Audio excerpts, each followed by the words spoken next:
Ndugu wa Tanzania, nawasalimu kwa jina la Jamhuri ya Muungano wa Tanzania.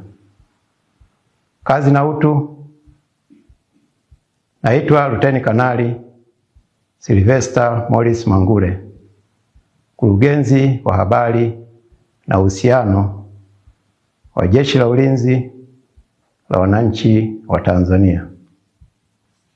Ndugu wananchi, Jeshi la Ulinzi la Wananchi wa Tanzania linawajulisha wananchi kwamba hali ya mipaka ya nchi na usalama nchini ni shwari. Hali hii imechangiwa na ari ya wananchi ya kulinda na kudumisha amani na moyo wao wa kizalendo katika kushirikiana na vyombo vya ulinzi na usalama. Utulivu na amani uliopo nchini umewezesha wananchi kuendelea na shughuli zao za ujenzi wa taifa. Pamoja na uwepo wa hali ya amani na utulivu, kumekuwa na uhamasishaji na upotoshaji unaofanywa na wasioitakia mema nchi yetu, kwa kuwataka wananchi kushiriki kwenye vitendo vya vurugu na uvunjifu wa amani na utulivu nchini. Watu hao wanafanya uhamasishaji na upotoshaji huo kwa kulichafua jeshi kwamba litahusika kuwalinda wafanya vurugu na ghasia hizo. Vitendo hivyo vinaweza kusababisha madhara kwa washiriki na wananchi wengine: uharibifu wa mali, kuvuruga shughuli za wananchi za kila siku, na hatimaye kuharibu uchumi wa nchi. Ndugu wa Tanzania, jeshi linawasihi wananchi kupuuza wito wowote unaohamasisha kushiriki katika vurugu za aina yoyote.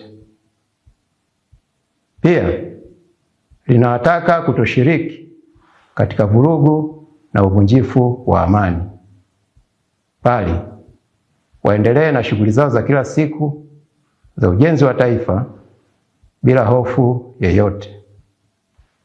Jeshi halitasita kuchukua hatua stahiki kwa watakaoshiriki katika vurugu na uvunjifu wa amani, kwani ibara ya 147 kifungu kidogo cha pili kwenye mabano ya Katiba ya Jamhuri ya Muungano wa Tanzania ya mwaka 1977 pamoja na mambo mengine inalipatia jeshi jukumu la ulinzi na usalama wa nchi na wananchi wa Tanzania.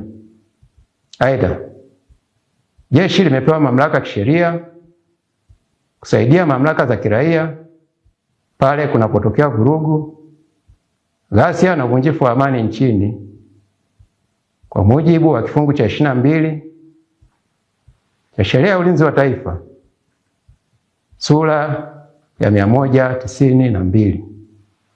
Ndugu wananchi, jeshi linaomba wananchi kutoa taarifa kwa viongozi wa vijiji au viongozi wa mitaa na vyombo vya ulinzi na usalama kuhusu uchochezi au viashiria vya uvunjifu wa amani ili kudumisha utulivu nchini. Aidha, jeshi linawahakikishia wananchi kuwa litaendelea kutekeleza majukumu yake ya ulinzi wa nchi, ulinzi wa katiba, ulinzi wa mamlaka ya nchi, pamoja na kusaidia mamlaka za kiraia kwa weledi, utii, uaminifu na uhodari wa hali ya juu, na kwa kuzingatia viapo vyetu. Ndugu wa Tanzania, jeshi linaendelea kushirikiana na wananchi pamoja na vyombo vya usalama ili kudumisha amani, utulivu na umoja kwa maendeleo ya taifa pamoja na wananchi wake. Asanteni sana.